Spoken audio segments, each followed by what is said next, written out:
The midterm elections over, President Barack Obama is now involved in his biggest single trip since taking office. He's in India now and then moving on to Indonesia, South Korea and Japan.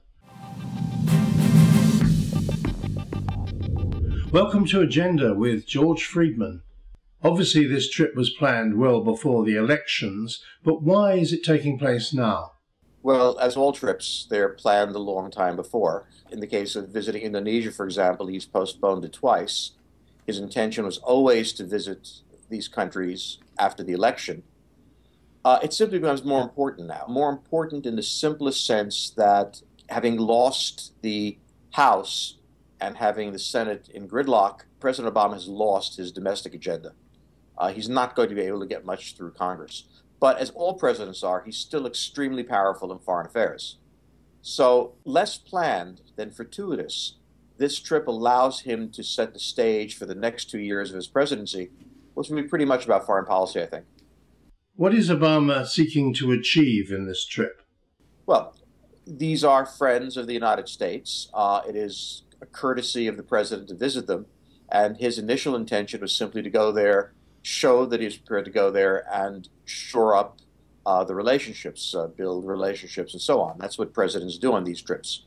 In this particular case, it is to show the American public that far from being defeated and helpless, he is prepared to carry out the office of the president by doing the job that the Constitution gave him above all else, serving as the representative and the power behind American foreign policy. It's simply taking the trip as an end in itself. There are many issues between the United States and India, but what is Obama's primary goal? There is a balance of power between India and Pakistan. The United States wants to maintain that. Over recent years, the Americans have worked with the Indians to put tremendous pressure on the Pakistanis over Afghanistan. This has, at a certain point, caused Pakistan to, if not crumble, certainly weaken a bit. The United States understands that in its exit strategy from Afghanistan, like it or not, it's going to have to work with Pakistan. And it also doesn't want Pakistan to weaken so much that it would lose the balance of power with India. In doing this, he's of course creating a case of nerves in India, who are seeing the Americans tilt away from them and toward the Pakistanis at a time when the United States doesn't want the Indians to feel that way. And so he's going there to reassure India that whatever relations he's building with Pakistan should not detract from U.S. relations to India. Now, that's going to be a hard sell because between India and Pakistan for a very long time, it's been a zero-sum game. But that's basically what he's trying to do. Of course, Obama isn't going to China on this trip. To what extent is this trip planned to try and create a balance of power in the region in view of China's increasing assertiveness? Well, much of China's assertiveness is rhetorical. Its ability, at least militarily, to assert itself in the region is not particularly effective. And in terms of economics, most of these countries are competitors of China. China came in as the low-wage nation that could manufacture a tremendous advantage. China has lost that advantage to countries like Indonesia, for example, or Pakistan. And in an economic sense, these are competitor nations. I don't think that Obama at this point has a strategy toward China, and I don't think he has a strategy toward China that involves creating a balance of power, nor am I sure that it's necessary to contain China. Nevertheless, after the election, I suspect his thinking about these things has changed, or is slowly beginning to change, is a better way to put it. And I think he's going to be discussing with all of these nations, ways in which their interests can be shored up against China's. Of course, Obama has personal reasons to go to Indonesia, but it is the world's largest Muslim country. What does he hope to achieve there? Well, I'm not sure how much personal interest he has. I mean, he's canceled 2 trips, so he clearly puts in the context of broader considerations. In traveling to Indonesia, he is obviously speaking to the leaders of a country that's grown increasingly stable, increasingly prosperous over the past years.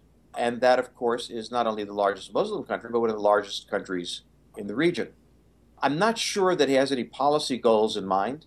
I'm not sure that he wants anything in particular for the Indonesians that's of transcendent significance, or that the Indonesians want very much from the United States, beyond perhaps some military training and aid. He's simply going to be there to establish his presence.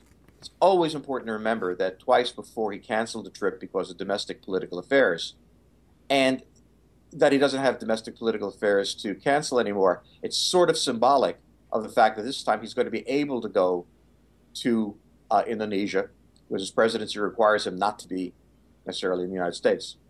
And then there's Japan, which is, of course, America's most significant ally in the Asia-Pacific region and has recently been in conflict with China. What do you think is going to come out of Obama's visit to Tokyo? I think it overstates it to say that China and Japan have been in conflict.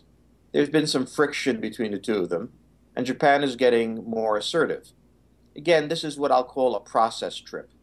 There are trips that you take to meet with foreign leaders to make fundamental decisions on relations between your two countries. There are trips you take in order to be part of the process of maintaining those relations. Much of this trip, with the possible exception of India, is what I'll call a process trip.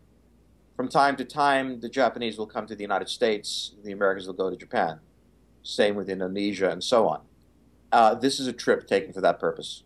So, summing up, do you think Obama will now be able to set a new agenda for the remainder of his presidency? Well, certainly the agenda he had has run into political problems, so by definition he will set a new agenda. The question is to what extent that agenda will be set on foreign policy. I suspect it will be, but I don't think we'll see very much of it on this trip. This trip was planned as a process trip. It was planned as a showing of the flag. That will happen. I think the significance of any changes in his presidency and his foreign policy are a bit down the road. Thank you very much, and that's Agenda for this week. I'm Colin Chapman at Stratfor. Bye for now.